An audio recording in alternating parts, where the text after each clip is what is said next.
time. It's not a line, but rather a big ball of wibbly-wobbly, timey-wimey stuff. Probably. We all know the score. Go back in time, change something about your past, and... well, no, actually, there's nothing consistent at all about time travel through media, fiction, whatever. But franchises, at the very least, try to stick to their own rules, most of the time. Sometimes, however, a franchise lays down a chronological structure that relies on just one contrivance too many. I'm looking at you, Nintendo! Don't get me wrong, I love the Zelda series. It's one of the first franchises that I ever hooked on, all the way back in the heyday of Ocarina of Time. But I'm also a fan of consistent lore. Kind of ironic considering I'm a huge Doctor Who fan, but well, that's a different discussion for another day. So join me on this brand new endeavor as we look at the duct tape that could potentially fix the whole Zelda timeline mess. I'm Arthur from Natural 9, and this is Steepest Floor. Games, movies, books, doujinshi. Oh, maybe not that last one.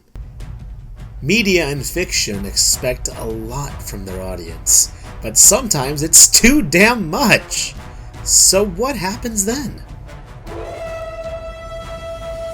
Sometimes one tweak is all it takes to fix everything. Or at the very least, make it just a bit more consistent. Welcome to Steepest Floor, the show that makes sense of the senseless lore of some of our favorite worlds and helps you avoid tripping on the steepest of floor. The official Legend of Zelda timeline was unveiled in 2011 and finally gave developer insight into one of the most controversial elements of the Legend of Zelda series, the chronology of the games. For decades, the concept was hotly contested amongst theorists and fans alike, and though rough outlines were given before, they didn't make sense. The release of 2002's The Legend of Zelda: The Wind Waker and its backstory threw even more spanners into the works, and the biggest theories coming out of that game were the existence of a split timeline, one formed by the events at the end of Ocarina of Time. This was further corroborated by the story of Twilight Princess, in that it also followed the ending of Ocarina, but directly contradicted the stories of Wind Waker.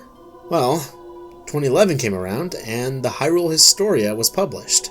And funny enough, that theory was proven right. The ending of Ocarina did indeed create distinct timelines that shaped the fate of the land of Hyrule. But what? What about that third one, though? What's up with that third one? What's that? What? What the fuck?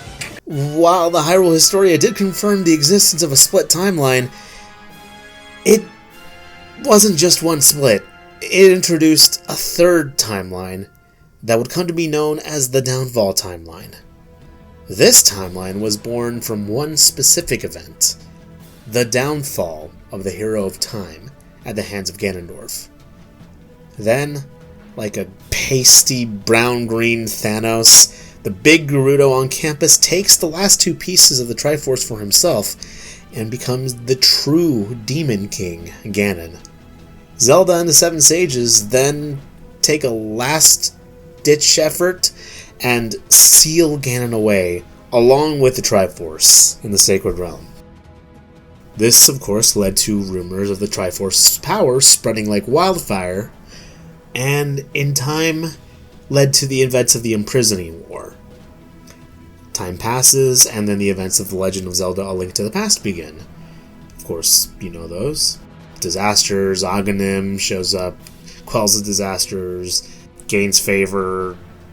You know the story. The events of that game happens, then Link leaves to train in case even more shit goes down, ends up getting castawayed on Koholint Island, Link's Awakening happens, and then the Oracle games happen, because that makes sense. I still like the pre-patch version better, Nintendo. Also, please remake the Oracle games.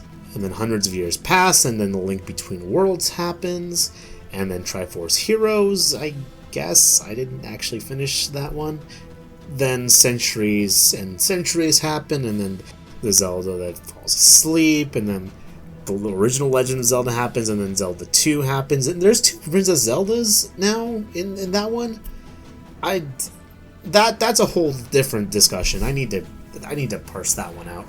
So in total, 8 games of the series' 18 titles as of 2019, they all happen in this one branch.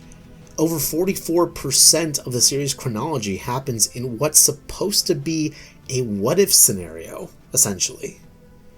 Are we seriously going to let that slide? Are we going to let half the series be confined to Nintendo's version of a bad Marvel one-shot? Well, I'm sure as hell not. And I have some ideas. Alright, I'm going to lay out a scenario for you, and I need you to follow me on this. It's a bit of a walk. But once we get to our destination, I'm sure you'll agree, this makes a little too much sense. At the end of his journey, the hero of time, having collected the sage medallions and passed the trials of Ganon's tower, faces off against the king of evil himself, Ganondorf. Enhanced by the Triforce of Power, Ganondorf begins the fight with the hero, while Zelda looks on in her crystalline prison. In his time exploring and preparing for the final clash with Ganondorf, Link has become worthy of the title Hero of Time. But in that moment, it's still not enough.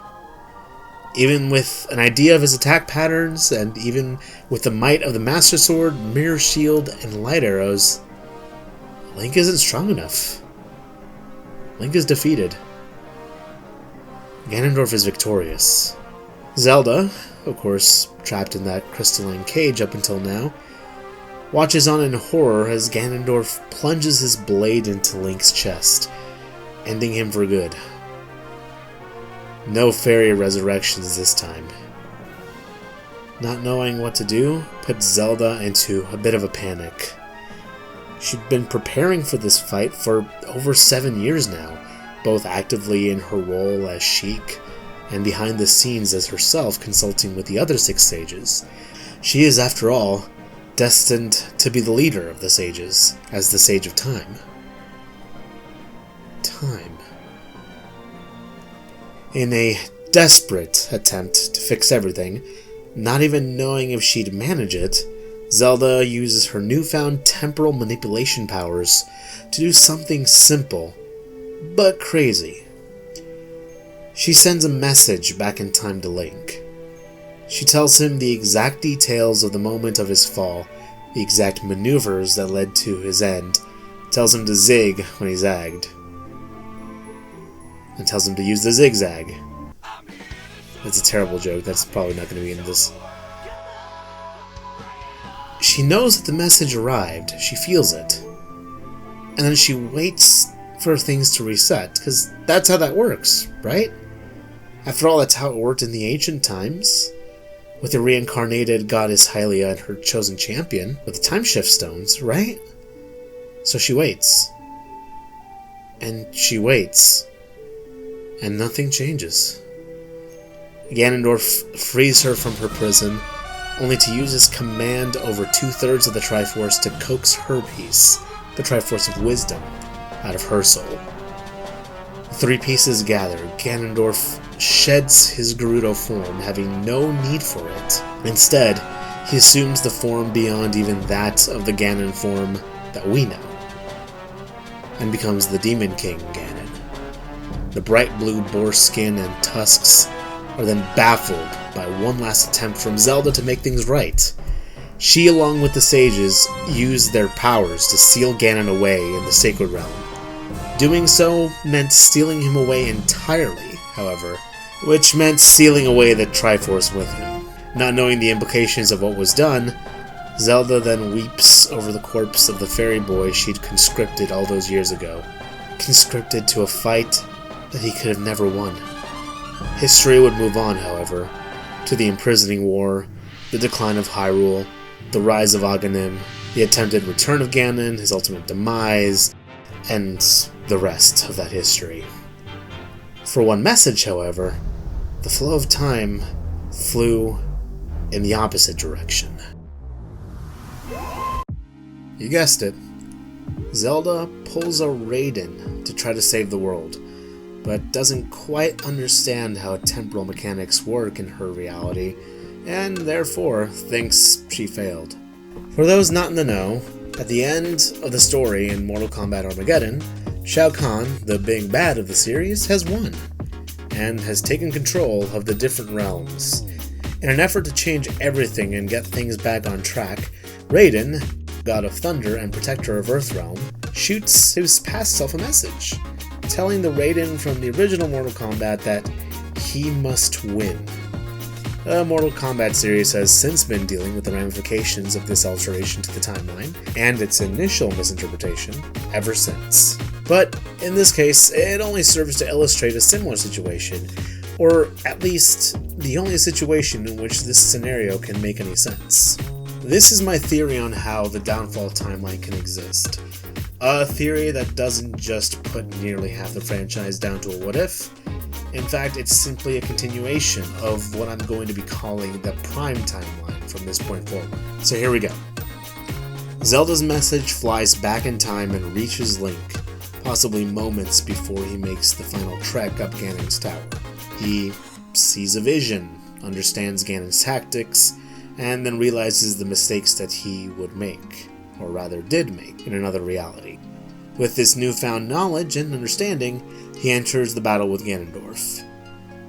This is the battle that a typical player who doesn't have too much trouble with the first Ganondorf fight would see in Ocarina of Time. The one where they don't fall at Ganon's feet. This time Link is ready, and soundly defeats the King of Evil in an epic fight. Of course, in a last-ditch effort, Ganondorf uses the Triforce of Power to collapse his own castle in a very petulant fashion, befitting a sore loser like Ganondorf at this point of his life. Link and Zelda both manage to escape before the castle falls, escaping a massive shockwave that should have happened, by the way. I'm just saying.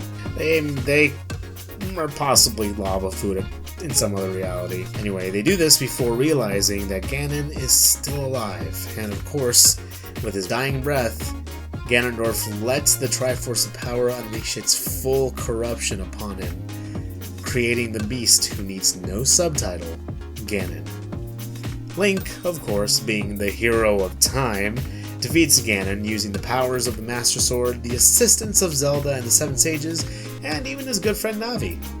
Ganon, reverted to his original Gerudo form as the power of the Triforce is stripped from him, curses them as he falls into a sealed prison.